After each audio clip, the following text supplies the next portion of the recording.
जीवन भर का दर्द संपूर्ण कहानी। वृंदा। वृंदा कहाँ हो? आज मुझे जल्दी जाना है। रात को कहा था, तुमसे कहाँ चली गई? यह कहते कहते मैं किचन तक चली आई। खाने की बहुत अच्छी सा गंध आ रही थी। इसका मतलब वृंदा को याद था, इसलिए खाना बनाकर रख गई थी। सुबह के 7 बज रहे थे और मुझे जल्दी अस्पताल जाना था। मैं तैयार होकर बाहर निकल ही रही थी कि सामने से वृंदा आ गई। दीदी जी, खाना खा लिया आपने?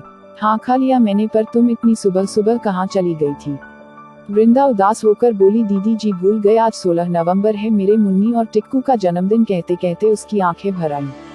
पैरों में सैंडल पहनते पर नते में ठिठक कर रुक गई। वृंदा चुपचाप अपने कमरे में चली गई। पिछले 10 सालों से वृंदा मेरे पास रह रही है। आज के दिन सुबह सुबह जल्दी उठकर स्नान कर मंदिर जाती है बच्चों की सलामती के लिए, जबकि उस अभागी को यह तक नहीं पता उसके बच्चे कहाँ और कैसे हैं। जाते जाते मेरे कदम रुक गए। मैं वृंदा के पीछे उसके कमरे चली आती हूँ। माफ कर दो वृंदा, मुझे याद नहीं रहा जल्दी में। कोई बात नहीं दीदी, जब किस्मत ही रूठी है तो आप से क्या गिला, फिर आपके अलावा मेरा कौन है जो आपसे नाराज हूँ मैं। आप जाओ, आपको देर हो जाएगी। मैं भारी मन से अस्पताल के लिए निकल पड़ी। अतीत की यादों में डूबती उतरती याद करने लगी जब वृंदा उसे मिली थी। ये घर 10 साल पहले खरीदा था राघव शर्मा से। वो लोग सब कुछ बेचकर कहीं और रहने लगे, पर कहाँ कभी जानने की कोशिश नहीं की मैंने, और जानना भी नहीं चाहती। वृंदा की माँ चंपा शर्मा जी के यहाँ काम किया करती थी। परिवार के नाम पर दोनों माँ बेटी ही एक दूसरे का सहारा थी। शर्मा जी अपनी पत्नी कामिनी के साथ रहते थे और उनका बेटा विदेश में नौकरी करता था, जिसकी शादी हो चुकी थी। कई साल हो गए पर उनके घर कोई संतान नहीं थी। यह बात वृंदा की माँ को पता थी। वृंदा इस सबसे अनजान थी। माँ के बीमार पड़ जाने के कारण अब वृंदा ने शर्मा जी के घर काम करना शुरू कर दिया। चंपा की हालत दिन पर दिन बिगड़ती जा रही थी। शर्मा जी चंपा का इलाज करवाने के लिए उसे बड़े अस्पताल भी ले गए, पर उसे बचा नहीं पाए। बेचारी वृंदा यह सोचती रही, बहुत अच्छे लोग हैं जो उसकी माँ के लिए इतना कर रहे हैं। 18 साल की सुंदर सी लड़की थी तब वृंदा, जब उसकी माँ भी उसे छोड़कर चली गई। अनाथ वृंदा बिल्कुल टूट सी गई थी। एक दिन कामिनी वृंदा से बोली, तुम इतनी उदास क्यों हो? हम भी तो तेरे माँ बाप जैसे हैं। अगर तुम तैयार हो तो मैं तुम्हें अपनी बहू बनाना चाहती हूँ। वृंदा को कुछ पल तक कुछ समझ नहीं आया, फिर थोड़ी देर बाद उसने हाँ कर दी, और करती भी क्या, पूरी जिंदगी कहाँ और किसके सहारे जीती।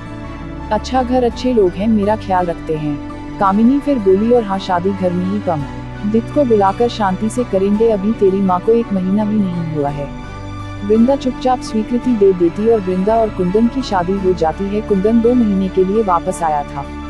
2 महीने कब पंख लगा कर उठ गए पता ही नहीं चला। कुंदन वापस चला गया। इधर वृंदा की कुछ तबीयत बिगड़ी, डॉक्टर को दिखाया, पता चला वो माँ बनने वाली हैं। अब तो शर्मा जी का खुशी का ठिकाना नहीं रहा। वृंदा की खूब सेवा की जाने लगी। वो पागल यही सोच रही थी, सब उसे बहुत प्यार करते हैं।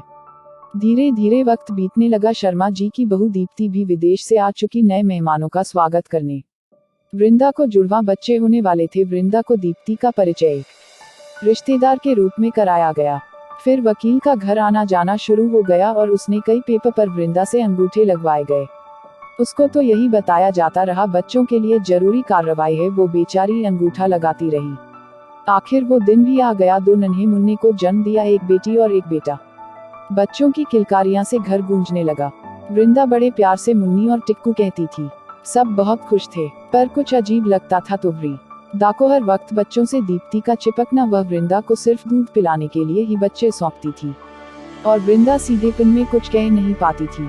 3 महीने हो गए। अब सबका व्यवहार वृंदा से थोड़ा रूखा सा हो गया था, और उस दिन सुबह वृंदा सोकर उठी तो सब कहीं जाने की तैयारी में जुटे थे। वृंदा ने पूछा, सब कहाँ जा रहे हैं? कामिनी बोली, हम मंदिर जा रहे, वहाँ से दीप्ति को एयरपोर्ट छोड़ने जाएंगे। तुम भी तैयार हो जाओ। वृंदा फटाफट तैयार होकर आती है। शर्मा जी घर को ताला लगा कर वृंदा को बोलते हैं, तू यहीं रुक, गाड़ी में जगह नहीं है, हम दीप्ति को छोड़कर तुरंत वापस लौटते हैं, फिर हम साथ चलेंगे। हम बच्चों को साथ लेकर जा रहे हैं, जल्दी आ जाएंगे। वृंदा उनकी बात मान वहीं इंतजार करने लगती है। उसने यह भी नहीं सोचा एक अटैची लेकर आई दीप्ति बड़ी बड़ी 4 अटैची लेकर जा रही है। इतना क्या सामान है। खैर धीरे धीरे वक्त गुजर रहा था। वृंदा व्याकुलता से दरवाजे पर खड़ी इंतजार कर रही थी। दिन निकलने लगा, शाम होने को आई। वृंदा भूखी प्यासी दरवाजे पर खड़ी अपने परिवार का इंतजार कर रही थी। मेरी गाड़ी की आवाज से उसका ध्यान भंग हुआ। वो दौड़कर बाहर आई। मैंने उसकी तरफ ध्यान नहीं दिया, घर का ताला खोलने लगी। वैसे ही वो बोली, आप कौन हो और मेरे घर का ताला कैसे खोल रही हो? मैंने कहा, मैं इस घर की नई मालकिन हूँ। यह घर मैंने 10 दिन पहले शर्मा जी से खरीदा था। वो लोग विदेश रहने चले गए। आज उन्होंने विदेश जाने से पहले सुबह मुझे इस घर की चाबी दी है। पर तुम कौन हो? वृंदा को कुछ भी समझ नहीं आया। आप झूठ बोल रही हो, वो लोग मुझे कैसे छोड़कर जा सकते हैं? मैं उनकी बहू हूँ। तुम उनकी बहू? हाँ, मैं उनकी बहू। वृंदा मुन्नी और टिक्कू की माँ। बाबूजी मंदिर गए हैं, बच्चों के साथ लेकर वो लोग आते ही होंगे। मुझे कुछ समझ आने लगा था कि वृंदा के साथ कुछ अनहोनी है। वृंदा घबराकर रोने लगी और मैं उसे चुपचाप रोते देखती रही। रात हो गई थी, मैं उसको लेकर अंदर आ गई। अब वृंदा गुमसुम सी एक कोने में बैठ गई। काफी देर बाद उसने चुप्पी तोड़ी। दीदी जी, यह सब झूठ है ना? ऐसा कुछ नहीं हुआ है, वो लोग वापस आएंगे ना? मैं भारी मन से उसके पास आकर बैठ गई और बोली, वो लोग छोड़कर चले गए तुझे। सुबह जब वो मुझे चाबी सौंपने आए थे तो उनके साथ उनकी बहू दीप्ति भी थी। क्या दीप्ति उनकी बहू? नहीं दीदी, वो तो उनकी दूर की कोई रिश्तेदार है। नहीं वृंदा, वो उनकी बहू दीप्ति है और काफी इलाज के बाद भी वो माँ नहीं बन पाई थी। मैं सालों से उन लोगों को जानती हूँ, पर तुम उनकी बहू, यह समझ नहीं आया मुझे। लगता है तुम्हारे साथ बहुत बड़ा धोखा हुआ है। नहीं दीदी, मेरे पास बहुत सारे कागजात है जो मेरी शादी के वक्त और बच्चों के जन्म के बाद अंगूठे लगवाकर बनवाए थे। उन सब की एक एक कॉपी मुझे भी दी थी। बोला, बाद में काम आएगा। मैं बोली, अच्छा लेकर आओ तो सारे पेपर। वृंदा दौड़कर पेपर लाती है। मैं जैसे जैसे पेपर पढ़ती जा रही थी, मुझे समझ गया अपने कुल का दीपक जलाने के लिए कैसे भोली भाली वृंदा को ठगा गया, वो भी पूरे सबूत के साथ। मैं कुछ देर चुप रहने के बाद वृंदा से बोली, वो लोग तेरे अनपढ़ होने का फायदा उठा गए। वृंदा, मैं समझी नहीं दीदी, वृंदा ने रोते हुए पूछा। मैंने उसे पास बिठाकर समझाया, इन पेपरों में लिखा है तूने अपनी मर्जी से कुंदन शर्मा और दीप्ति शर्मा को अपने बच्चों को गोद दे दिया है, और यह शादी तूने अपनी माँ के इलाज के लिए की थी। तुझे पैसे चाहिए थे, उन्हें बच्चे, इसलिए तूने उनके साथ यह सौदा किया था। वृंदा चक खाकर गिर जाती है। काफी देर बाद जब वह होश में आती है तो समझ चुकी थी, उसकी दुनिया उजड़ चुकी थी। रोते रोते वृंदा अपना सामान लेकर जाने लगती है। कहाँ जा रही हो वृंदा? पता नहीं दीदी, पर जाना तो होगा ना, अब यह तो नहीं रुक सकती हूँ। आंखों में आंसू भरकर वृंदा चलने लगती है। मैंने पूछा, कोई रिश्तेदार है? नहीं दीदी। तो फिर कहीं जाने की जरूरत नहीं, यहीं रहोगी तुम मेरे साथ। पर दीदी, परवर कुछ नहीं, मैं भी अकेली, तुम भी अकेली, हम दोनों साथ रहेंगे तो दोनों का मन लगा रहेगा। तब से वृंदा मेरे साथ रहने लगी, धीरे धीरे सब भूलते हुए। नहीं भूली तो बच्चों का जन्मदिन, तभी गाड़ी के रुकने की आवाज के साथ मेरा ध्यान टूटता है। मैं यह सोचती हुई अस्पताल की ओर बढ़ने लगी, कैसे लोग थे वो जो वृंदा जैसी मासूम की मासूमियत छीनकर उसे जीवन भर का दर्द दे गए। भाग दो। खैर, रात बहुत पेचीदा मामला आया हॉस्पिटल में, जिसको मुझे ही देखना था। ख्यालों से बाहर निकल मैं फटाफट अपने रूम में पहुंचकर मरीज की बीमारी के बारे में और डॉक्टर्स के साथ बातचीत में व्यस्त हो गई। मरीज की फाइल पर कुंदन शर्मा नाम न जाने क्यों मन में एक बेचैनी पैदा कर रहा, क्योंकि उसके साथ पिता का नाम बहुत पहचाना लग रहा था। पहले भी इस नाम के कई मरीज आ चुके, पर आज शायद वृंदा के बारे में सोच रही थी, शायद इसीलिए ऐसा लग रहा हो। मैं डॉक्टर्स के साथ मरीज के रूम में जा पहुंचती हूँ। मरीज को देखते ही मैं कुछ पल के लिए ठिठक जाती हूँ। कुंदन शर्मा, अरे यह तो वही है जिसने वृंदा को धोखा दिया, जो आज ब्रेन ट्यूमर के इलाज के लिए यहाँ। मैं खुद से ही सवाल किए जा रही थी। इनके साथ और कौन है? मैंने नर्स से पूछा। जी, इनकी माँ और पिताजी है। सिर्फ माँ पिताजी? और कोई? जी डॉक्टर, 2 बच्चे भी हैं। शर्मा जी अपने परिवार के साथ यहाँ, अपने देश में बच्चे भी साथ। इतना जानते ही मैं वृंदा के बच्चों को देखने के लिए तड़प उठी। सोचने लगी, मेरा यह हाल है तो वृंदा जानकर कैसा महसूस करेगी। खैर, अभी इन सब बातों का वक्त नहीं था। ऑपरेशन की तैयारी करने के लिए नर्सिंग स्टाफ को आदेश देकर और कुंदन के परिवार को मेरे केबिन में भेजने को बोल मैं ऑपरेशन के लिए तैयार होने लगती हूँ। शर्मा जी केबिन में आते ही मुझे पहचान लेते हैं। तुम मेरे बेटे का इलाज करोगी? मेरे बेटे को बचा लो बेटा, मैं जिंदगी भर तुम्हारा एहसान नहीं भूलूंगा। आप चिंता मत करिए अंकल जी, हम अपनी तरफ से पूरी कोशिश करेंगे, बस आप भगवान पर भरोसा रखिए, अब सब उसके ही हाथ में है। कुंदन को कुछ न हो, मैं भी यही चाहती थी। शायद वृंदा के साथ जो किया वो सब सवालों के जवाब चाहिए थे, पर उसके लिए जरूरी था कुंदन का ठीक होना। शर्मा जी को दिलासा देते हुए मैं ऑपरेशन थिएटर की ओर चल दी। कुंदन को अंदर ले जाया गया था। मैं भी अंदर चली जाती हूँ। मामला बहुत पेचीदा था, कुछ भी हो सकता था, पर मन ही मन भगवान से प्रार्थना करती रही सब सही हो जाए। आखिर 4 घंटे का अथक प्रयास रंग लाया। ऑपरेशन तो सफलतापूर्वक हो गया। बस इंतजार था कुंदन को समय से पहले होश आ जाए तो फिर कोई खतरा नहीं। मैं वहां से निकल सीधे अपने रूम में पहुंच कुर्सी पर निढाल होकर गिर पड़ी, जैसे आज मैंने अपनी सारी ताकत लगा दी हो और अब मेरे पास कुछ नहीं बचा। कुंदन को आईसीयू में शिफ्ट कर दिया गया था। नर्स को एक एक पल की खबर देने को कह मैं और मरीजों को देखने चली जाती हूँ। 1 घंटे बाद कुंदन को होश आ जाता है। किसी को भी न मिलने देने की सख्त हिदायत देते हुए मैं बाहर निकलकर शर्मा जी के पास आती हूँ। इस समय वृंदा के दोनों बच्चे उनके साथ ही थे। बेटी तो हुबहू वृंदा लग रही थी, बहुत सुंदर बच्चे थे दोनों।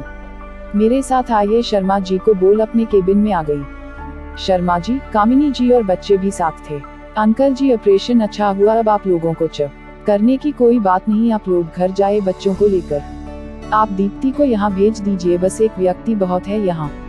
मैंने अंधेरे में तीर छोड़ा था, दीप्ति को साथ न देख सच्चाई जानने के लिए। मेरा इतना बोलना था कि कामिनी जी फफिक कर रो पड़ी। अरे संभालिए आप अपने आप को, क्या हुआ, मैंने कुछ गलत कह दिया? मैं माफी चाहती हूँ। कामिनी बोली, नहीं तुमने गलत नहीं कहा, हम अपने किए की सजा भुगत रहे हैं। दीप्ति हमारे साथ नहीं रहती, उसने 8 साल पहले ही कुंदन को तलाक देकर किसी और से शादी कर ली। कुंदन यह सदमा बर्दाश्त नहीं कर पाया, उसने खुद को सबसे अलग कर लिया, न किसी से बात करना, न हंसना बोलना, दिन रात तनावग्रस्त रहने के कारण ब्रेन में खून का थक्का जम गया जो ट्यूमर में बदल गया। तो बहुत बुरा लगा मुझे यह जानकर, कोई माँ अपने इतने प्यारे बच्चों को कैसे छोड़ सकती है भला। कुंदन का न सही बच्चों के बारे में तो सोचा होता, सके बच्चे होते तो सोचती न। अब शर्मा जी ने अपना मौन तोड़ा, बोला 10 साल पहले बहुत बड़ा पाप किया था बेटा, हम लोगों ने, यह सब उसका ही परिणाम है। मैं समझी नहीं, आप खुलकर कहिए। अब शर्मा जी ने धीरे धीरे वृंदा के साथ किस तरह उन्होंने धोखा किया था सब बताया। 8 साल से वृंदा को ढूंढ रहे हैं, एक बार मिल जाए तो माफी मांग ले, उसकी अमानत मुन्नी और टिक्कू सौंप दें, पर वो कहीं नहीं मिली। शायद उससे मिलने के बाद कुंदन भी फिर से पहले जैसा हो जाए। मैं अब पूरी तरह आश्वस्त हो गई थी, वृंदा की खुशियाँ लौट आई हैं, बस अपने मन की तसल्ली कर रही थी। वैसे भी मैं चाहती थी जल्दी वृंदा के लिए कुछ ऐसा कर जाऊं जिससे उसकी जिंदगी आराम से कटे, क्योंकि मेरी भी शादी होने को है। उसके बाद तो उसे अकेले ही रहना था। आप सभी शाम को मेरे घर जरूर आइए, आशा है आप लोग मना नहीं करेंगे। अभी मैं निकलती हूँ। सारे रास्ते यही सोचती रही कि वृंदा अचानक सब को देख क्या करेगी, मैं उसे कैसे बताऊं मैं शर्मा परिवार से मिलकर आ रही हूँ, उन्हें शाम को घर भी बुलाया है कि चुप रहूं। वृंदा शाम को खुद तय करेगी उसको क्या करना है, मैं उसे अभी कुछ नहीं बताऊंगी। जिस जगह उसकी खुशियां लुटी थी, आज वहीं फिर लौटकर आ रही हैं। भगवान ने वृंदा का दिल दुखाने की बहुत सजा दी। अब वृंदा की बारी, जो उसका फैसला वो मेरा फैसला। वृंदा जी, दीदी आ गई, आप कैसा रहा ऑपरेशन? आप थक गई होग, आराम करें, मैं चाय लेकर आती हूँ। हाँ ले आओ अपने लिए भी। जी दीदी। वृंदा चाय नाश्ता ले आती है। हम दोनों इधर उधर की बातें करते रहे, शाम होने को आई। दीदी खाने में क्या बनेगा? कुछ भी बना लेना जो तुम्हारा मन चाहे। तभी माली ने आकर कहा, मैडम जी कोई आपसे मिलने आए हैं। ठीक है अंदर भेज दो। अंदाजा सही था, वो ही लोग थे। मैंने खुद न जाकर वृंदा को भेज दिया, जाओ देखो कौन है, मैं आती हूँ। वृंदा चली जाती है, मैं भी पीछे आकर छिपकर वृंदा के फैसले का इंतजार करने लगी। वृंदा और शर्मा परिवार कुछ क्षण अचंभित हो एक दूसरे को देखते रहे, फिर खामोशी तोड़ते हुए कामिनी जी और शर्मा जी दोनों हाथ जोड़कर वृंदा से माफी मांगने लगते हैं। हमें माफ कर दो वृंदा, हमने तुम्हारे भोलेपन का फायदा उठाकर तुम्हारी खुशियाँ, तुम्हारे बच्चों को, कुंदन को तुमसे दूर किया, उसकी सजा पिछले 8 सालों से भुगत रहे हैं। हमें न सही अपने बच्चों को अपना लो, यह देखो मुन्नी और टिक्कू, लो संभालो इन्हें। वृंदा दौड़कर बच्चों को गले लगाकर बार बार चूमती है, आंखों से अविरल आंसुओं की धारा बह रही थी। बच्चों को भी शर्मा परिवार ने वृंदा के बारे में सब बताया था, इसलिए वो भी अपनी असली माँ से मिलकर बहुत खुश थे। मैं भी सामने आ जाती हूँ। शर्मा जी मुझसे पूछते हैं, आपको सब पता था कि हमारे और वृंदा के बारे में आपने बताया नहीं? क्यों? वृंदा के लिए नहीं बताया मैंने, कुछ मैं जानना चाहती थी कि यह सही में पछतावा है या फिर कोई छल इस मासूम को छलने के लिए। सच बताऊं अंकल जी, आप मेरे यहाँ खड़े हैं तो वृंदा के कारण। आप जैसे लोग तो किसी भी तरह की इज्जत के काबिल नहीं होते। मैं वृंदा पर कोई दबाव भी नहीं डालूंगी कि वह आपको माफ कर दे। वृंदा का जो मन चाहे वह वो करे। मैंने तो उसे उसके बच्चों से मिलवाने के लिए ही आपको यहाँ बुलाया था। दीदी आप कब मिली इन लोगों से? वृंदा ने अपना मौन तोड़ते हुए पूछा। आज सुबह ही मिली, कुंदन के ब्रेन ट्यूमर की सर्जरी के लिए यह लोग यहाँ आए हुए थे। ऑपरेशन के बाद ही इन लोगों से मुलाकात हुई, तब बातों बातों में सब पता कर लिया। दीप्ति के धोखा देने के बाद इन्हें फिर से तुम्हारी याद आई। कुंदन भी कुछ दिनों में ठीक हो जाएगा। तुम्हारा फैसला हमारा फैसला। वृंदा के बच्चे भी जिद करने लगते हैं साथ चलने के लिए। बच्चों की जिद को वृंदा मान जाती है, मानती भी क्यों न। बरसों बाद उसे उसकी आंखों के तारे, उसके बच्चे मिले थे। वृंदा एक बार फिर शर्मा परिवार का हिस्सा बन जाती है। दिन गुजरते जाते हैं, कुंदन भी पूरी तरह ठीक हो जाता है। पर वृंदा कुंदन को उसकी गलती के लिए माफ नहीं कर पाए और न ही अपना पाती है। कुंदन ने जो दर्द वृंदा को दिया था वह वृंदा के लिए जीवन भर का दर्द बन गया था, जिससे वह चाहकर भी बाहर नहीं निकल पा रही थी। अनुराधा चौहान, मेरी स्वरचित कहानी। चित्र गूगल से साभार।